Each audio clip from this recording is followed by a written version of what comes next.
આરુણી.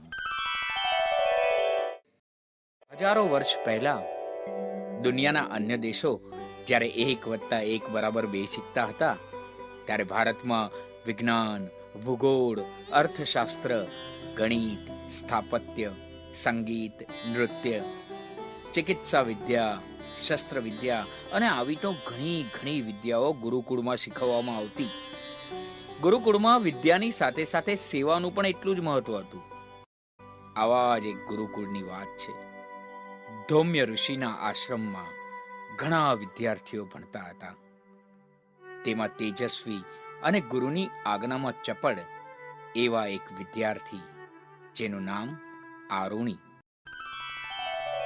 એક વખત આરુણી લાકડાની ભારી લઈને આશ્રમ તરફ જતો હતો, પણ ત્યાં જ અચાનક ધોધમાર વરસાદ શરૂ થઈ ગયો અને આરુણીએ જોયું કે વરસાદને કારણે માટીની પાળ તૂટી રહી છે. એનાથી બોલાઈ ગયું, અરે આ તો માટીની પાળ તૂટી ગઈ. ખેતરમાંથી બધું પાણી વહી જાય છે. એ ઉતાવળે પગલે આશ્રમમાં આવ્યો. એણે ગુરુજીને વાત કરી. ગુરુજીએ એની વાત સાંભળી કહ્યું, બેટા આરુણી, તું જલ્દી ખેતરે જા. પાણી બધું વહી જશે. તું પેલા પાળ સરખી કરી નાખ. આરુણીએ કહ્યું, જેવી આજ્ઞા ગુરુદેવ. અને આરુણી ચાલ્યો. આરુણીએ ખેતરમાં આવી પાળ બાંધવાના ઘણા પ્રયત્ન કર્યા, પણ બધું જ વ્યર્થ. અચાનક આરુણીને વિચાર આવ્યો, હું જ પાળ બની જાઉં તો? અને આરુણી પોતે જ ત્યાં સૂઈ ગયો અને પાણી જતું અટકાવી દીધું.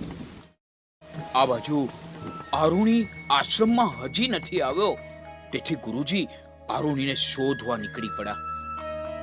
સાંજ પડી રહી હતી અને આ બાજુ ગુરુજી સાદ કરતા હતા, આરુણી, તું ક્યાં છે?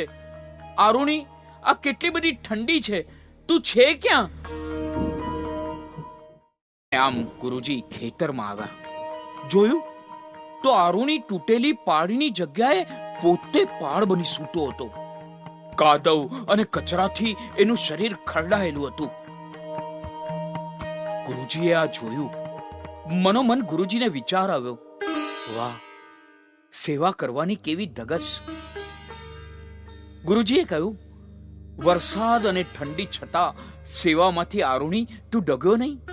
બધા શિષ્યોને પણ વિચાર આવ્યો, આપણે પણ આરુણી જેવા ન બની શકીએ?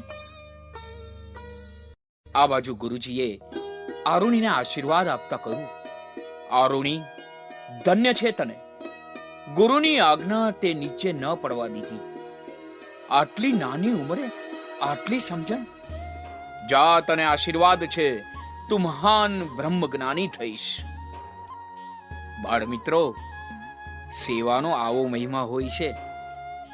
જો ગુરુના સાચા આશીર્વાદ પ્રાપ્ત કરવા હોય તો ડગ્યા વગર આરુણીની જેમ સેવા કરી નાખીએ તો બ્રહ્મજ્ઞાની થઈ શકાય.